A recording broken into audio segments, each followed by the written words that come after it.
Hi friends, 1820 సంవత్సరంలో తొడ్లేరు రాజ్యాన్ని వెంకట రాజు పరిపాలిస్తూ ఉండేవాడు. ఒకరోజు రాజుగారు వేటకు వెళ్ళిన క్రమంలో అతని యొక్క కుడికాలికి ముళ్ళు గుచ్చుకొని ఇరుగుతుంది. అది ఎంతో బాధిస్తుంటే రాజుగారు ఆ ముళ్ళుని తీయటానికి వైద్యుల కోసం దండోరా రాజ్యం మొత్తం దండోరా వేయించడం జరుగుతుంది. ఎవరైతే రాజుగారి కాలిలో ఉన్న ముళ్ళుని తీస్తారో వారికి 1000 వరహాలు బహుమతిగా ఇవ్వబడుతుందని దండోరా వేయించడం జరుగుతుంది. అది విన్న రాజవైద్యులు, ఇతర వైద్యులు వచ్చి రాజదర్బారులో ఆసీనులవుతారు.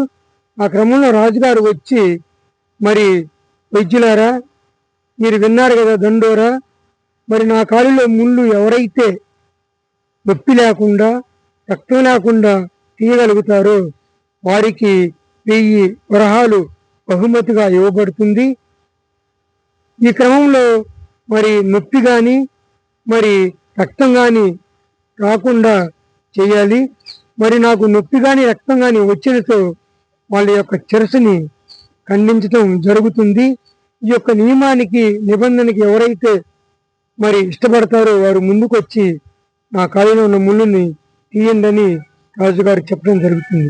ఈ మాట విన్న వైద్యులు చల్లాచెదురుగా పరిగెడతారు, ఎవరు ఉండరు. ఈ క్రమంలో ఆ రాజ్యంలో ఉన్న ఒక వ్యక్తి రాజుగారి మీదకి వచ్చే, మహారాజా, ఈ కాలులో ఉన్న ముళ్ళుని నేను తీయగలను అని చెప్పడం జరుగుతుంది. దానికి రాజుగారు, నీవు వైద్యుడివేనా అని అంటాడు. లేదు మహారాజా, నా పేరు బుల్లికొండలు, నేను ఒక రైతుని అని చెప్పడం జరుగుతుంది.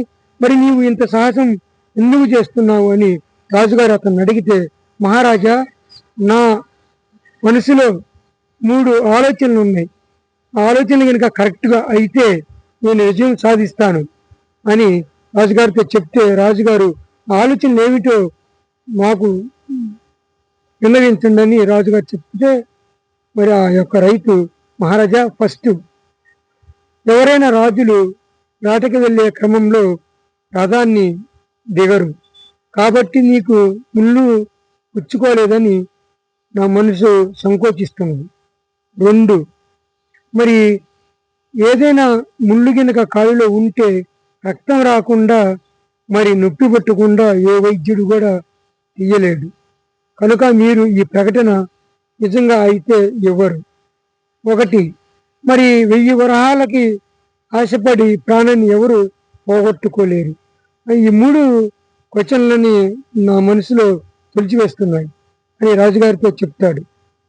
మహారాజా, నా ఆలోచన ప్రకారంగా అయితే ఈ కాలిలో ముళ్ళు లేదని నేను అనుకుంటున్నాను. ఎందుకంటే ఈ కాలిలో నిజంగా ముళ్ళు గినక ఉంటే నొప్పి పుట్టకుండా రక్తం రాకుండా ఏ వైద్యుడు కూడా ముళ్ళుని బయటికి తీయలేడు, కాబట్టి నీ కాలిలో ముళ్ళు లేదు అనేది నాకు అర్థమైపోయింది అని రాజుగారితో గట్టిగా చెప్తాడు. దానికి రాజు చప్పట్లు కొట్టి, నీ ధైర్యానికి, నీ తెలివితేటలకి, నీ సాహసానికి మెచ్చితిని అని ఆ యొక్క రైతుకి, బుల్లికొండలకి 1000 వరహాలు బహుమతిగా ఇస్తాడు. చూసారా, మనం ఏదైనా ఒక క్వశ్చన్ని క్షుణ్ణంగా పరిశీలిస్తే ఆ క్వశ్చన్లోనే మనకి సమాధానం దొరుకుతుందని ఆ యొక్క రైతు బుల్లికొండలో కనిపెట్టి విజయాన్ని దక్కించుకొని 1000 వరహాలు బహుమతిగా పొందాడు. ఎవరైనా క్వశ్చన్ను చూసి భయపడమాకండి, దాన్ని పరిశీలించి ముందుకెళితే విజయము మనదే. తదస్తు. నా వీడియోలు లైక్, షేర్, సబ్స్క్రైబ్. బాయ్.